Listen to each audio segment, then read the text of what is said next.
Electrocast. Hold on to your butts. We are changing the course of history as we see it. That is what Wesley demands. Now, this affects Iris. Iris, where are you? What you feel only matters to you. I do not entertain hypotheticals. The world as it is vexing enough. Iris, I have a tip for you. Don't take drugs! Or whatever movies with Wesley and Iris. You know her. It's Bridesmaids at Or Whatever Movies. I'm your co-host, Iris, and I'm here with my older brother, Wesley.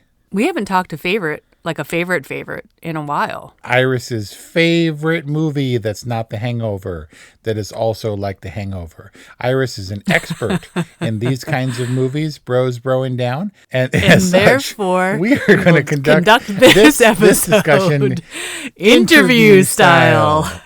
Iris, what up with Bridesmaids?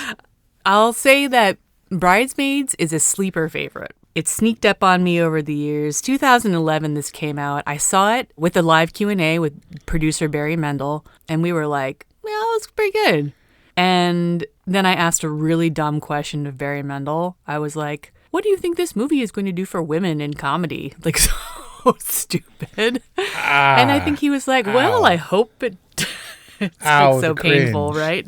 I know. Ow, and full body cringe.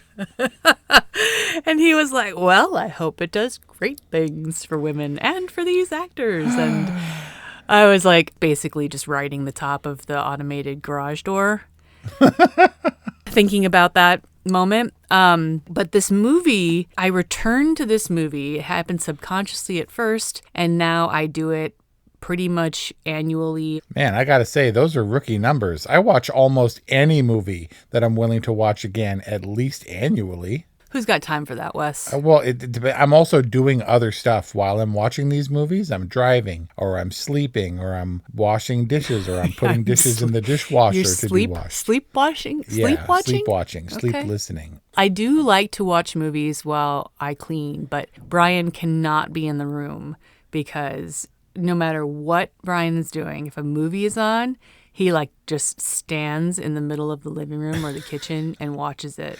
On your phone with AirPods. Sure. I'm telling you, but man. Podcasts and comedy stand-up and... Sure. Anyway, Bridesmaids. You know what I was thinking about is when people come from other countries and they'll get a VPN so they can watch their favorite shows, and it makes them feel like home. And a part of me, when I first heard this, was thinking, you're here, we have lots of great American shows, like or movies or whatever. Like, really, does it have to feel like home to you? And yet I view movies kind of as comfort and familiarity for things that I like. I like to be in that world. I would totally be that person in another country just watching American movies that I downloaded to my phone. I am that person whenever I travel to another country. And that's what I love about movies like The Hangover and Bridesmaids. These are my peeps. Yep. I'm hanging with my friends. And I feel like I speak the bridesmaids' language. The familiarity between Annie and...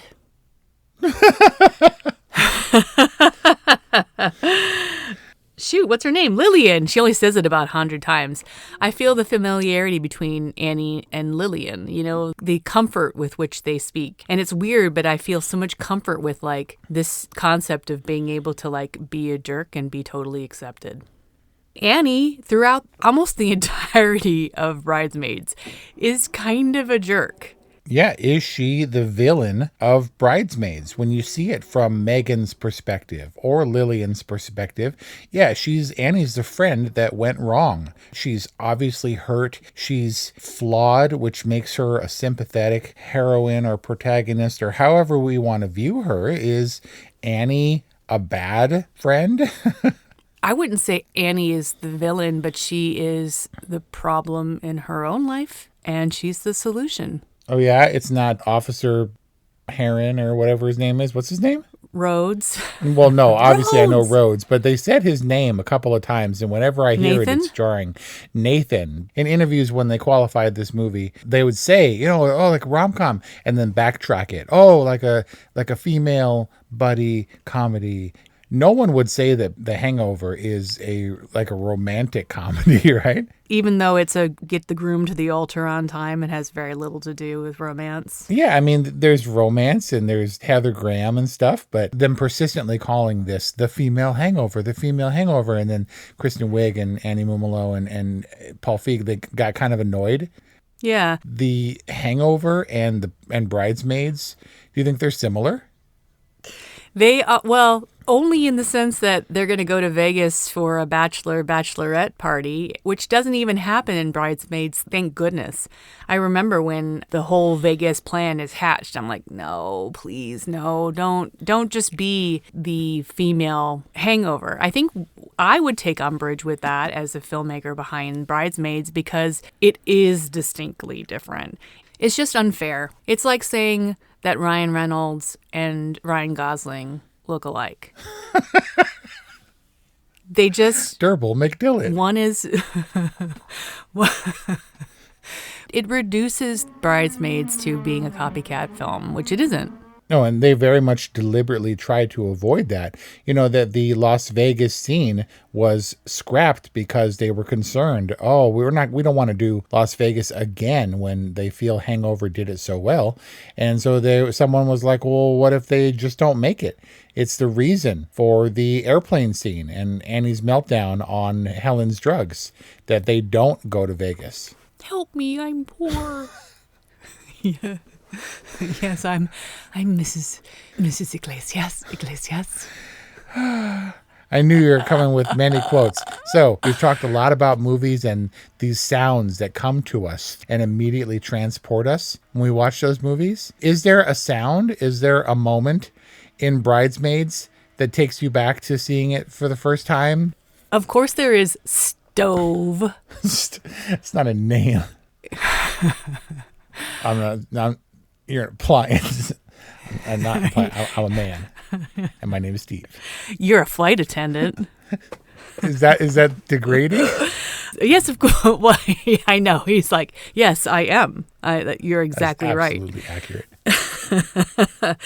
The moment that made a sonic imprint on me, on my life, is come and get your magazine to the magazine in my party. I'm going to eat apple. You want apple? Apple. That is the moment. That's the moment that is the most sonically iconic moment of Bridesmaids for me. The one thing that perked up my ears, where if you played just that sound with no context, I would know exactly what it was, exactly what was happening. That's when one character, and maybe you can pick out this scene, goes, burp. Burp. What? How are you making that sound? Do you have a chicken in your apartment, in your condo? Is that when Megan? That's when Megan, when they're looking at Lillian in her dress, and it starts. I don't even know what end that came out of. She's like, Megan. Oh man. And you talked about Bridesmaids.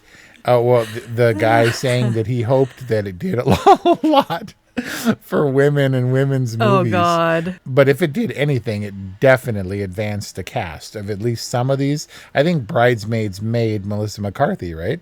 Oh yeah, well, I mean, you mean Oscar nominee Melissa McCarthy? Yes, and she went on to headline a string of movies. Kristen Wiig is now what villain is she in Wonder Woman? She Catwoman? was like Cheetara Tiger or something. Woman? That Yeah. might be from Thundercats.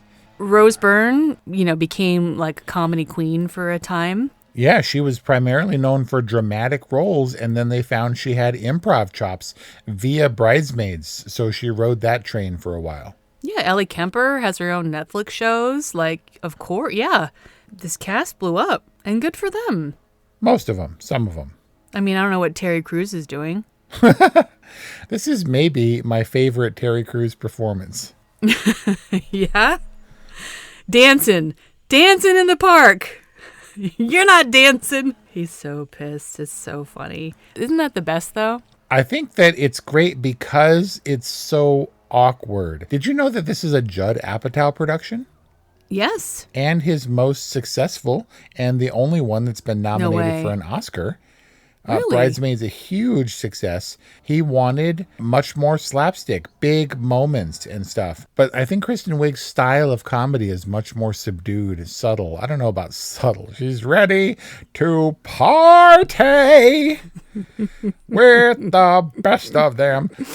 The hallmark of Kristen Wiig's comedy in Bridesmaids is the pause that she takes before she says, yes, yeah, he can.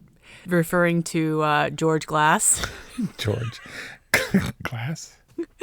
But can this George do this? And then she pauses, and then she says, probably. That, to me, is Kristen Wiig in a nutshell. Yeah, this movie is specifically a specific kind of comedy, which I generally don't jibe with all that well. It's the Ben Stiller nonstop awkwardness, and it's like like covering your face. But tonally, it's such delicate humor. I mean, that seems ridiculous to say when she's burning her hands on the chocolate fountain or kicking that cookie aggressively. It's so like, it wouldn't seem funny on paper when Terry Crews is like, oh, dancing. You're dancing now in the park, and they're trying to avoid paying the $10 for his yoga class or whatever. And he the camera cuts over. It's like an over the shoulder, and they're like doing the Freddy on the lawn over there.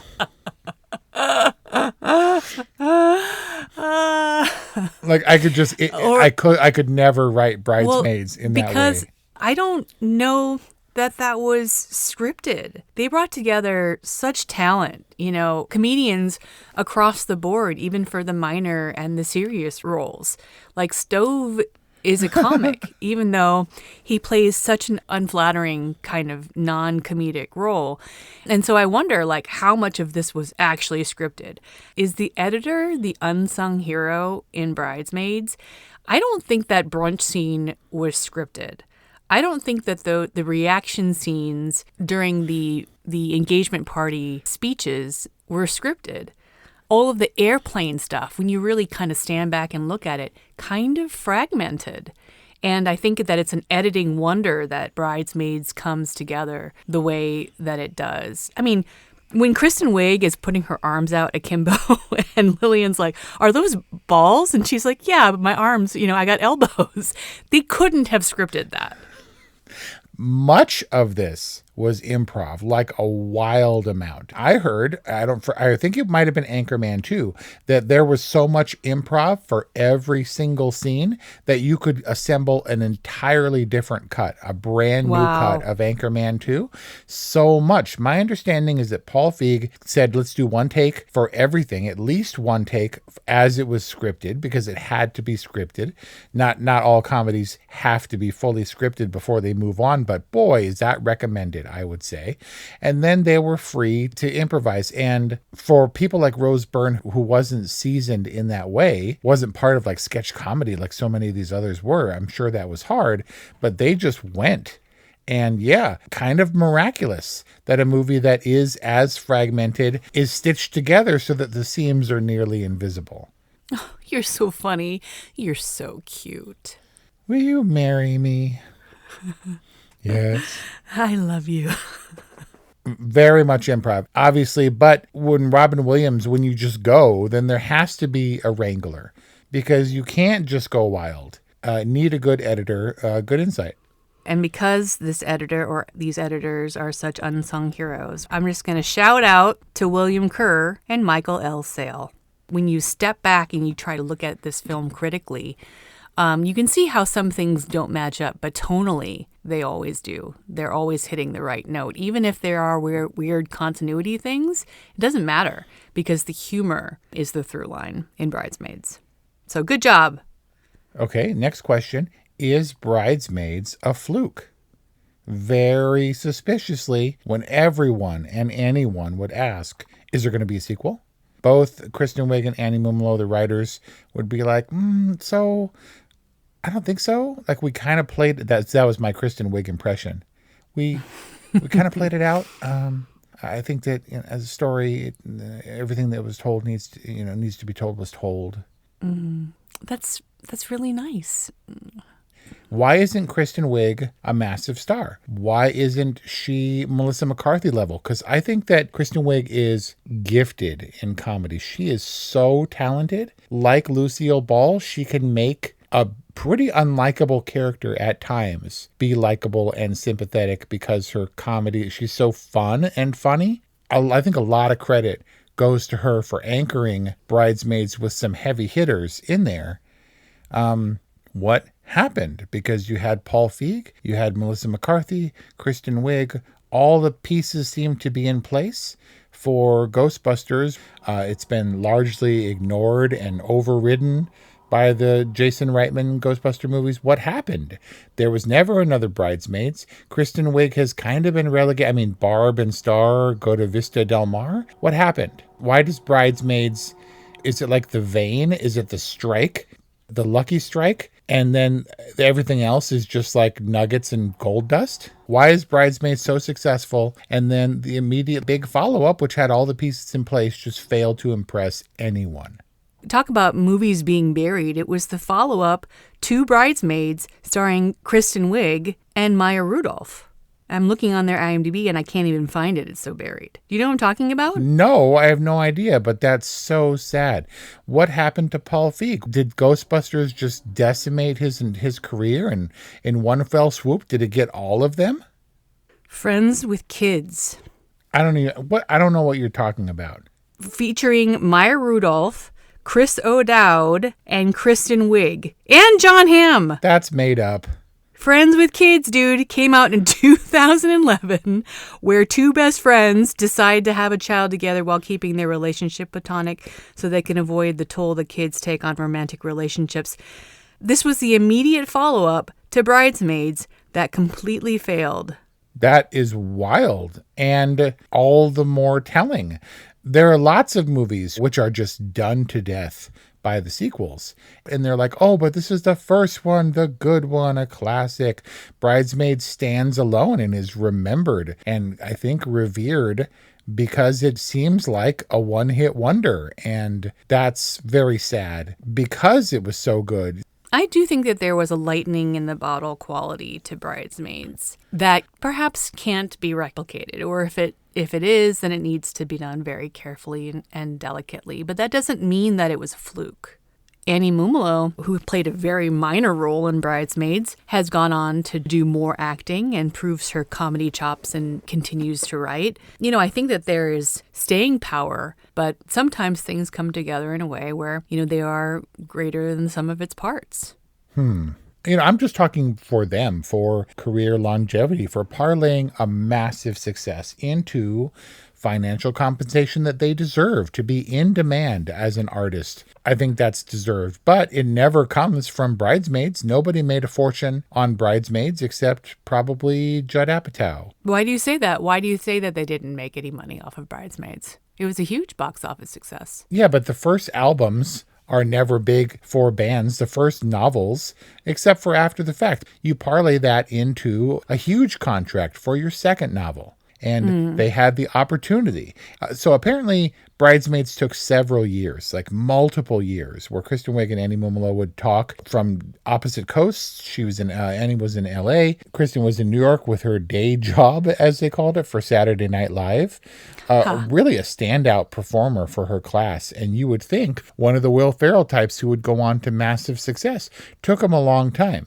And my point is that I don't think they would have half-assed it with Bridesmaids 2. I think they would have understood the stakes and the expectations, and they would have put their heads together and really churned out something good, something satisfying at least. But who knows? Lots of people stumble on their sophomore efforts, at least their breakthrough efforts.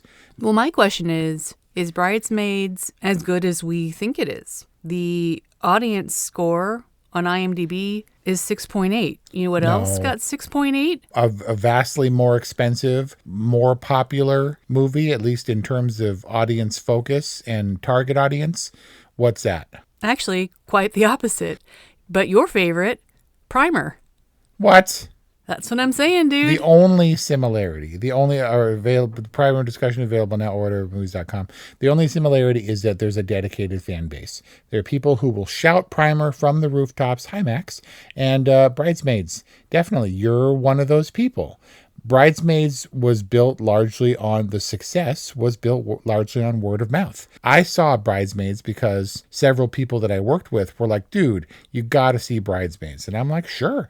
Bridesmaids is memorable to me as probably the last movie where I went to a basically sold out screening. And it's the last movie that I watched from the front row because those were the only seats that I could get because there was a massive wave of popularity. What was your impression? I loved it. I was like, I understand. When it comes loaded with people preaching its quality, then I'm suspicious. Oh, Iris loves this movie. Am I going to have to tear it apart? That never feels good or whatever. So went to Bridesmaids, but I didn't care what Patrick thought of me when he recommended this movie to everybody at work 15 years ago. But I went and I was like, oh, I get it. Like, that was super good. There's never been a more tasteful, graceful shitting in the street scene ever put to film. Like, she just kind of like comes to rest like a swan when she can't make it across the street and acknowledges that it's happening. And she's stately and refined in her wedding dress. Lady Juju. You know, if this were a Hangover sequel or whatever, like Groomsmen or something, that they would have filmed like that. There would have been actual diarrhea on screen and not in Bridesmaids. I mean, they were anything but glamorous, but still, they didn't have to go full gross out. Yeah, no, it wasn't like you didn't see the brown lava. But Oh, God. It's totally character appropriate that Ellie Kemper has like a delicate little like spittle type puke that just goes on her hair and her face. It works. Look, I'm going to go with Rita is in the wrong. When Megan comes in and says, I need the toilet, you defer to Megan. You share the sink with Ellie Kemper.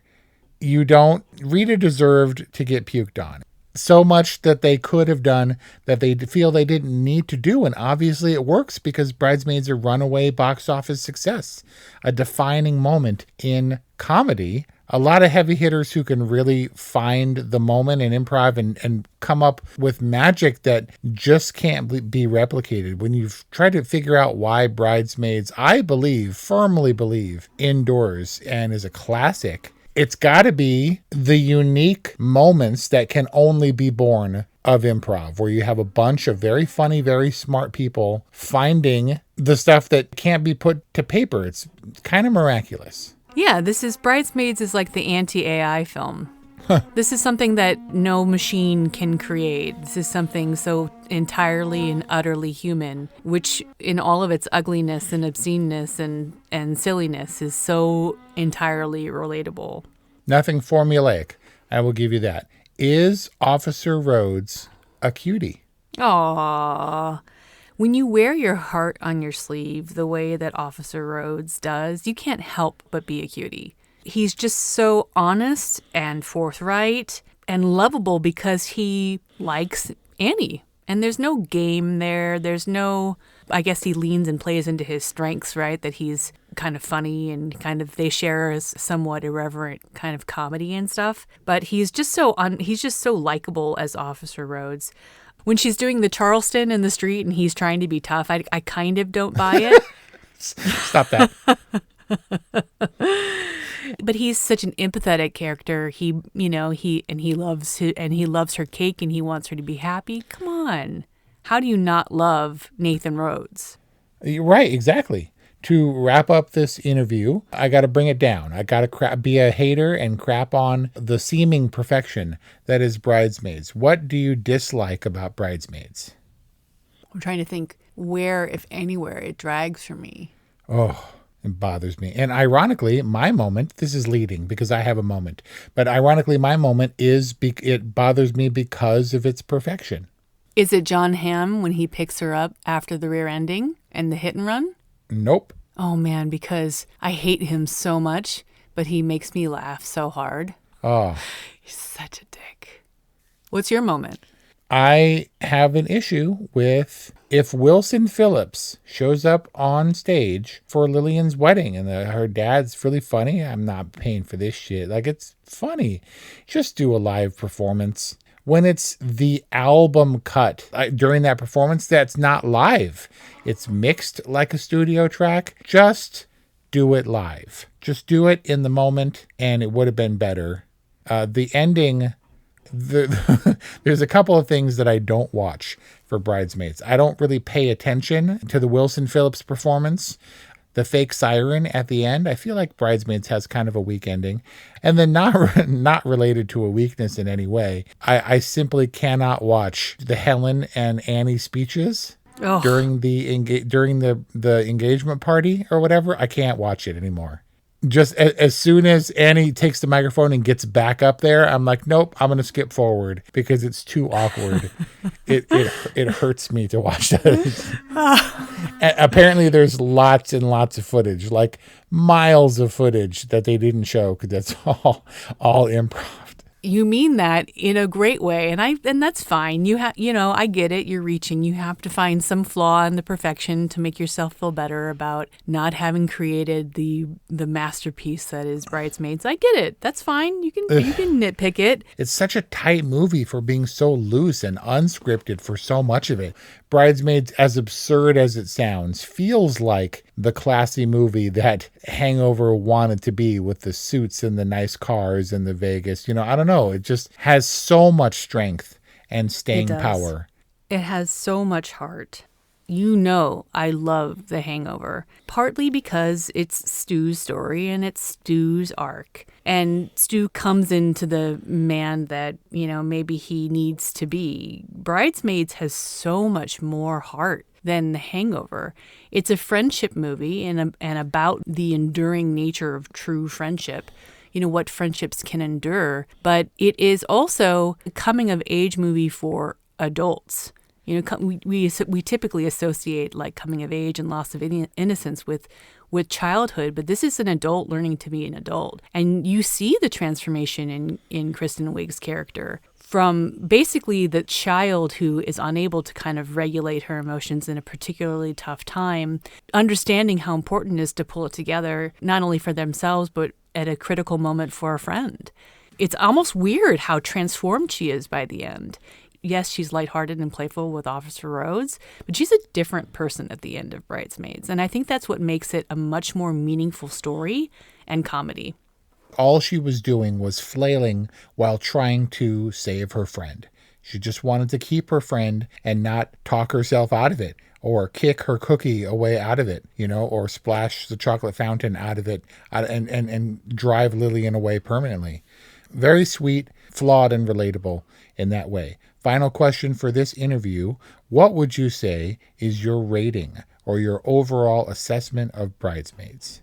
What? I mean, obviously, to use your rating scale, Bridesmaids is a totally. It's a must-see. This is a movie that I will continue to return to, and I am aware to a certain extent that I'm gushing and that I might be looking past potential flaws of Bridesmaids, but it's a movie I could only aspire to make. I agree. A totally rating. One of the best comedies ever made, because Bridesmaids is nothing. I mean, there's heart. It's heartfelt, but this is definitely a comedy. There's slapstick at times, but it's subtle. It's irreverent. It's downright mocking. So at some points, controversial. She does the Hitler mustache, for goodness sake, and the hair. And it's like, wow. But and maybe it dates in places, but a must-see comedy and a totally, you really should see Bridesmaids if you like movies. You're going to have to wrap it up because I can't stop talking about Bridesmaids. And that is our discussion on Bridesmaids, a movie from like 15 years ago or something. You can reach us 818-835-0473 or whatevermovies@gmail.com or whatevermovies.com for like 400 reviews, discussions, including lots of the movies that we discussed today. Thank you for listening, and we'll see you next time.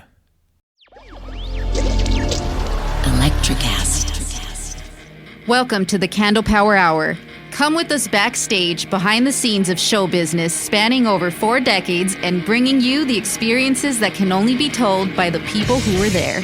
Our guests are from the A-list, the F-list, and everyone in between. Get set for some of the most insane, hilarious, and inspiring stories you will ever hear. I'm Mercury. And I'm Diego. Your host for the Candle Power Hour. Hey guys, it's your girl Yasia. I want to share some really exciting news with you. I just dropped my first ever single, Spell on You, off my upcoming debut EP, Devil's Room, on RM Records. It's simply devilicious. Check out Spell on You wherever you listen to music. Bye for now. I never thought I'd fall in love like this. It's time to close the chapter, but I think I needed this.